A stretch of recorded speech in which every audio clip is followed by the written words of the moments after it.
नमस्कार, Dogri kitchen plus में आपका हार्दिक स्वागत है। आज मैं बनाने जा रही हूँ पालक और आलू। जी मैंने पालक मेरे घर पे लगा था, मैंने इसको बारीक काट लिया है, अच्छे से वॉश करके कट करके रख दिया है। जी मैंने आलू लिए हैं 2-3, छील के अच्छे से कट करके पानी में रख दिए हैं।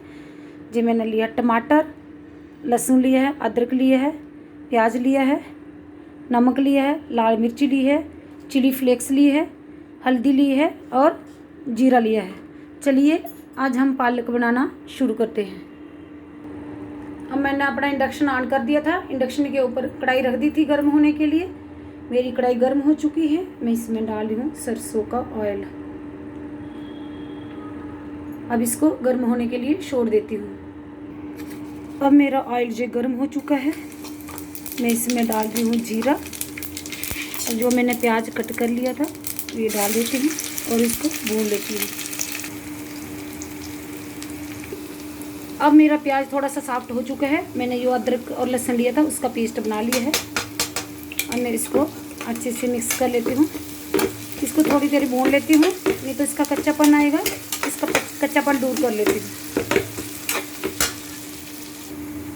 अब हमारा अदरक और लहसुन का पेस्ट जो मैंने डाला था उसका कच्चापन दूर हो चुका है। अब मैं डाल रही हूँ टमाटर,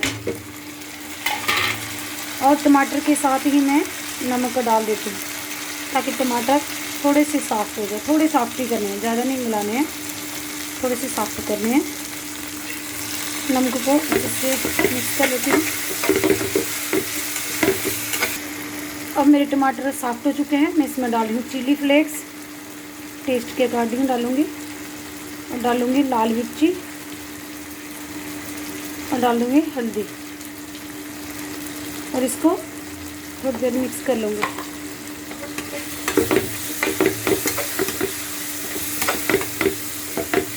कच्ची चीज़ खाने से ज़्यादा फ़ायदे हैं, ज़्यादा प्रोटीन मिलते हैं। अगर हम ओवर कुक कर लेंगे, ज़्यादा बन जाएगी, ज़्यादा गल जाएंगी, तो उसके प्रोटीन और सब खत्म हो जाते हैं। इसलिए हमें थोड़ी थोड़ी कच्ची कच्ची सब्ज़ी खानी चाहिए, ऑर्गेनिक चीज़ें खानी चाहिए। ये पालक मेरे घर में लगा हुआ था, तो मैंने सोचा आज कुछ पौष्टिक खाना बनाती हूँ। सोचा कि आलू पालक ही बना लेती हूँ, बहुत बढ़िया है, ताज़ी सब्ज़ी भी, और कम कच्ची खाने से हमारी सेहत के लिए अच्छी होती है। ज़्यादा ओवर कुक कर दिया, ज़्यादा गल जाएगी, फिर ना टेस्ट आएगा, ना उसमें वो विटामिन रहेंगे। अब मैं इसमें डाल देती हूँ पालक, जो मैंने अच्छे से धो के बारीक काट के रख दिया था, और इसको मिक्स कर लेती हूँ। पालक मैंने डाल दी है, पालक के साथ ही मैं आलू डाल दूँगी, क्योंकि पालक जल्दी गल जाएगा, आलू गलने में थोड़ा टाइम लगेगा। इन दोनों को इकट्ठे ही डाल देती हूँ और इसको मिक्स कर लेती हूँ। अब मैंने आलू और पालक को मिक्स कर लिया है, और इसको कवर करके रख देती हूँ, और अपनी इंडक्शन को थोड़ा सा कम कर लेती हूँ, क्योंकि मुझे धीमी आंच में पकाना है और पकने का वेट करती हूँ। बीच बीच में मैं इसको चेक भी करती रहूँगी। अब मैं चेक करती हूँ कि मेरी सब्ज़ी बनी कि नहीं बने। देखो मेरी सब्ज़ी बन के तैयार हो चुकी है, आलू इसमें गल चुके हैं, बहुत ही बढ़िया बने हैं। घर की ऑर्गेनिक चीज़ें हैं, ऑर्गेनिक चीज़ें हमें खानी चाहिए, हरी सब्ज़ी, इससे हमारा खून बढ़ता है, प्रोटीन मिलते हैं हमें। Please like, comment and subscribe my channel. Thank you.